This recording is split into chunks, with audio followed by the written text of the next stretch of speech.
ఏలూరు జిల్లా చింతలపూడి పరిధిలోని తమ్మిలేరు జలాశయానికి పూర్తి స్థాయిలో నీరు చేరడంతో ముందు జాగ్రత్త చర్యగా అధికారులు 5,000 క్యూసెక్ల నీటిని కిందికి వదులుతున్నారు. దీంతో తమ్మిలేరు వరద నీటి ప్రవాహంతో ఉగ్ర రూపం దాల్చింది. ఏలూరు నగరం మధ్యలో నుంచి ప్రవహిస్తున్న తమ్మిలేరు శనివారపుపేట కాజ్వేను ముంచెత్తడంతో ఆ మార్గంలో రాకపోకలు నిలిపివేశారు. ఆ మార్గంలో ఎవరూ రాకుండా బందోబస్తు నిర్వహిస్తున్నారు.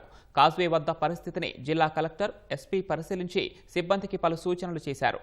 మరోవైపు తంగెళ్లమూడి ప్రాంతంలో లోతట్టు ప్రాంతాల సమీపంలోకి తమ్మిలేరు నీరు చేరడంతో అక్కడ ప్రభావితమవుతున్న పలు కుటుంబాలకు స్థానిక మసీదులో పునరావాసం కల్పించేందుకు అధికారులు ఏర్పాట్లు చేస్తున్నారు.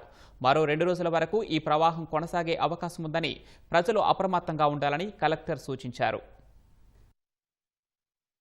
ఇప్పుడు తంబలేరు వాటర్ రిలీజ్ చేశారు కాబట్టి ఒక 4-5 మండల్స్ అఫెక్ట్ అవుతుంది. Chintalapudi, Lingapalem, Pedavegi, Eluru, Chatrai and Musunuru. So all the divisional officers ని అలర్ట్ చేసాం. వాళ్ళు కూడా వాచ్ పెడుతున్నారు. కావాల్సిన లైఫ్ జాకెట్స్ కానీ, రోప్స్ కానీ అవి కూడా పెట్టమన్నాము. ఏలూరు టౌన్ వరకు ఇది ట్రాఫిక్ ఒకటి కాజ్వేస్ వల్ల బ్లాక్ అవుతుంది.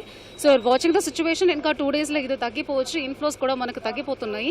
అది కాకుండా కొల్లేరు, లంకా విలేజెస్ లో కూడా ఈ బోట్ తోటి అన్నెసెసరీగా అనవసర ట్రాన్స్పోర్టేషన్ చేయవద్దని ఐలాండ్ విలేజెస్ అందరికీ వార్నింగ్ ఇవ్వడం జరిగింది. పైనుంచి మన నాగిరెడ్డిపాలెం నుంచి వచ్చినటువంటి 6,000 క్యూసిక్స్ ప్లస్ 3,000 మొత్తం 9,000 పైకి వదిలారు.